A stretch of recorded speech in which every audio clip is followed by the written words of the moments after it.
Now it's time to see who has a heart.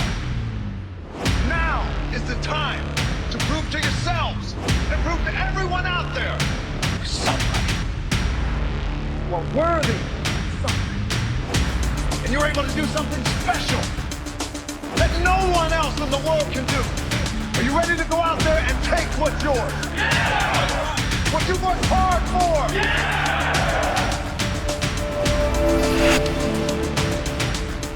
The number one question that I'm asked everywhere I go around the world is always, how is it that I stay so motivated? What are the motivating factors in my life that keep me in this psychological space? Number one will be gratitude. I try and find a way to be grateful for every single thing I have every single day.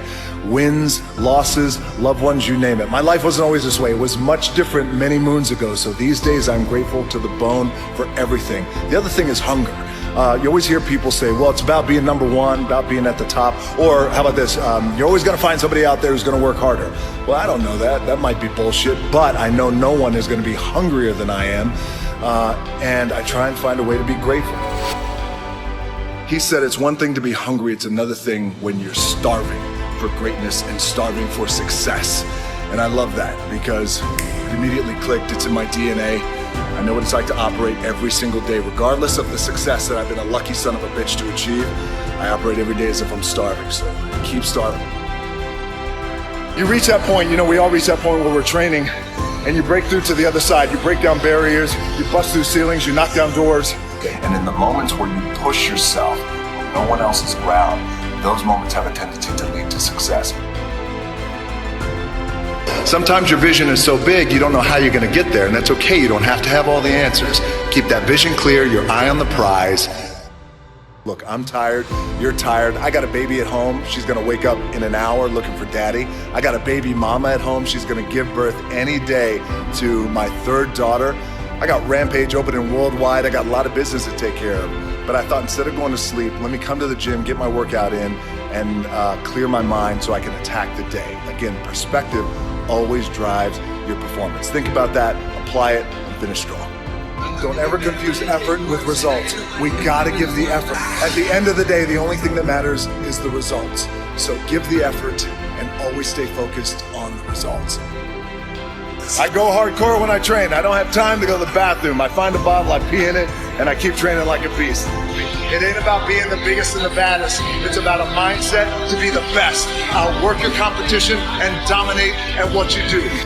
Anytime you reach the top, you always want to make sure that you have the desire to raise the bar and take the brass ring to places it's never been. That's the key to being on top. Just because it's never been done doesn't mean it can't be done. And in terms of competition, great question. Everyone's my competition. But a fundamental key that I've learned over the years is, and I'll share it with you, my number one competition is me. It's always you versus you. You got to be the one to get up every morning, be disciplined, put in the consistent daily hard work, because that gains success. No coach, no trainer, no mentor, no boss can do it. You versus you. Always be the hardest workers in the room. And it's just a reminder that regardless of how successful we may be or how successful we're not, but we want to be, we always want to be the hardest workers in the room. It always leads with hard work. There's no substitution for hard work. Thus, working out at 11 o'clock at night when I know my competition is asleep. No matter how many hours I've flown, no matter how many miles we've traveled, regardless of what country it is, the first thing I need to do to get ready for the workday is I gotta find the gym. You have worked your ass off, and you are lucky and fortunate to be number one. You have scratched, clawed, and fought your way to the top. Don't ever stop, because there's always somebody else who's willing to take your place. They may not be as good as you, they may not be as hungry as you, they may not have the mana deep in here as badly as you do, but they're always there. So you feel confident. You be willing to put in the work tonight that they won't, so tomorrow you accomplish what they can. It's hard to push myself, because you guys know with leg day, you gotta get your adrenaline up, your intensity up, you gotta get going, you gotta test your mind, you gotta test your will, you gotta test your mettle. And we're always looking for inspiration, motivation. It's Saturday night and the Eagle has landed. It feels so good to be home. I just got back from China, an incredible trip. Now right now, my boys, my colleagues, my friends are trying to give me shit. They're saying, let's get dressed tonight, let's go out to all the Golden Globes parties. I said, I'm not going to the Golden Globes parties. They said, why not? We just got back from China. I said, why not? I said, because we got work to do. This is my party right here. This is my Golden Globes party. really the two things I want to say are, you gotta be the hardest workers in the room, and don't fuck the opportunity up. The thing that has worked for me is to remember the hard times. So, and I'm sure you guys all have your processes, and again, I'm gonna tell you what's worked for me. Anything big that would happen, I would always take a moment, and I'd just remind myself, all right, I was evicted when I was 14. We were kicked off the island. We couldn't live in Hawaii. Had no place to live. A lot of shit happened. Then when I moved to Nashville, I was arrested multiple times by the time I was 16 years old. I gotta remember that. If I were playing on this team, which my skills are, what's that term? Oh, the shits. So I never play. But before I lace up, before I get on the court, before I play in these big games, before I go to the Staples Center, where history is, those are historic walls there at the Staples Center. I would remember that, and it allows me then to be present in the moment and understand, holy shit, the stuff I have around me right now, this is the shit that I dreamed of when I was a kid. I am here. I played for University of Miami, played for great teams. Warren Sapp, Ray Lewis, they were my teammates. They were balling.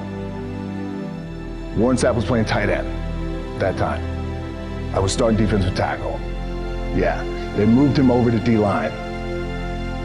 And he looked at me, he's like, yo, dude, I'm gonna take your spot. I said, you ain't taking my fucking spot. He said, I'm gonna take your spot. I said, no, you ain't. We battled, and he took my spot. Now you can imagine how that fucked with me, because there goes my opportunity. He went in, switched to defensive tackle, lit the world on fire. Well, what that did, it crushed me, it crushed my dreams. I had a piss poor senior year, zero production, no NFL, no combine invite, nothing. Finally went to the CFL, Calgary Stampeders, making $250 a week Canadian. Now I had to send that shit home to my wife at that time. I had no money. So I remember that. When I got cut from Canada, I had $7 in my pocket. And I always tell that story. So now my production company is $7, advertising agency is $7, everything is $7. What helps me is to keep the hard times in the front of my mind, because it allows me to go into these big moments that I've worked my ass off, and you guys have worked your ass off. It allows me to go into these big moments with a different perspective. What it also does for me, and again, this is what works for me. Like, I keep my back, excuse my language, my back is up against this motherfucker every day.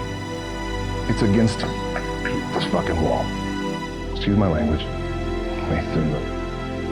But it's up against this motherfucker because it's what I believe in. And when my back is against this motherfucker, then there's nowhere to go. But that way. That's it. But the key with me is just always finding what the anchor is. And the fucking anchor is getting up at 4 o'clock in the morning every day before anybody else and grounding my thought process is in the no one will outwork me. No one. The one thing that will never, ever, ever go away is you get your ass in that weight room and you put in the work. WWE taught me to always listen to the people. You always want to listen to the people. So when I would go out, look, you go out, there's always a lot of ego and I want to do my shit. And then another wrestler will say, oh, I want to do my shit. And I want to do my finishing move. I'm going to do my finishing move. I got to look good. I got to do all this. Look, at the end of the day, like again, it's the kind of stuff that I talked about at top is I have to hold on to my dad in his pickup truck came down 4 o'clock in the morning, picked me up in Miami from Tampa. We lived in a little shitty apartment in Tampa. He drove down in his little pickup truck to Miami to get me when I was cut from the CFL. I was driving up I-75. I don't know if you guys are from Florida. Any of you guys, if you know, it's I-75. It's like, especially down in Florida, Alligator Alley. I'll never forget it. It's 4 o'clock in the morning. And I thought, well, fuck. I leave home like you guys left home. I'm ready to tackle the world, get after it, achieve my dreams and goals. Fucking crushed by 22, 23 years old. Now I gotta move back in with my mom and dad. What this also helps me do, and again, it works for me, is at some point, you gotta be fucking tired of not being number one. You have to be, and you gotta fucking play angry, and I play angry. Now, I'm cool and calm with my approach, and when I step out on my field, which is a set, or, you know, like, there's some, and you're always gonna have haters, and haters are like, well, God damn, man, how many movies are you gonna make, or how much shit are you gonna do? Like, you do a lot of shit. I say, yes, because my ambition, of course, why not? I can do it, yeah, I love what I do. And not only that, but in what world do we not work every day? Doesn't mean, it's just like you guys in the off season. You gotta work every fucking day. Doesn't end. My back is up against this thing, you know, and I started to play angry, by the way, and I still play angry. My last match, Brock Lesnar, transitioned, and I realized if I had to be great at something, I wanted to be great in this world of Hollywood and movie making and producing and entertainment, I had to commit. Obviously, you commit to something, commit to the goal.